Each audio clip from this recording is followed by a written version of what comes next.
Hey guys, Carter here, and today on Cooking with Carter, we're cooking okonomiyaki, otherwise known as a Japanese savory pancake. Now, okonomiyaki literally translates to fried or grilled how you like it, or as you like. So don't be surprised if there are a few non-traditional aspects to my recipe. First, put in a mixing bowl a fourth of a cup of flour, a pinch of sugar, a pinch of salt, and a pinch of baking powder. Next, you can add a grated Japanese mountain yam, which I don't have. So we're adding a fluid ounce of milk and a bit more baking powder to get that same binding effect. Although I already put in too much baking powder. After that, add about a fourth of a cup of dashi, a traditional Japanese broth. Using dashi instead of water really gives it a certain unique quality and extra savory flavor. I don't have any dashi on hand though, or the ingredients to make it. So I'm substituting it with some diluted tomato sauce and some extra spices. Mix it only as much as you need to, and then cover it with plastic wrap and leave it in the fridge for an hour. I don't know why we shouldn't mix it too much, and I don't know why we leave it in the fridge for so long. It's probably something about gluten. If you're really curious though, just Bing it yourself. After the hour is up, we can add in a bunch of well-chopped cabbage along with some other vegetables.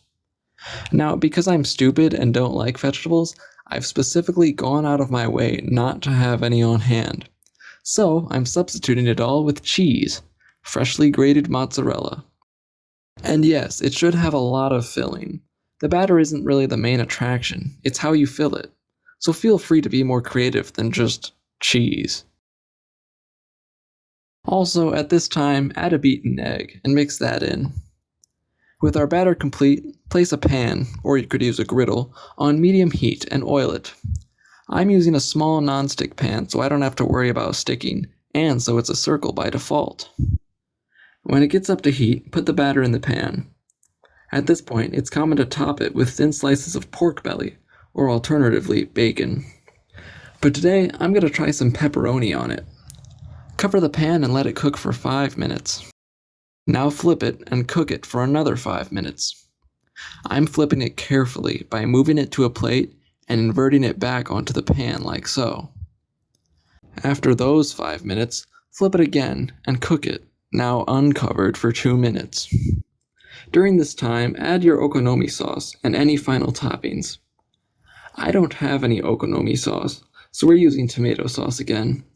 And to keep it simple, we'll just add some Japanese mayonnaise, or in my case garlic butter sauce, in stripes.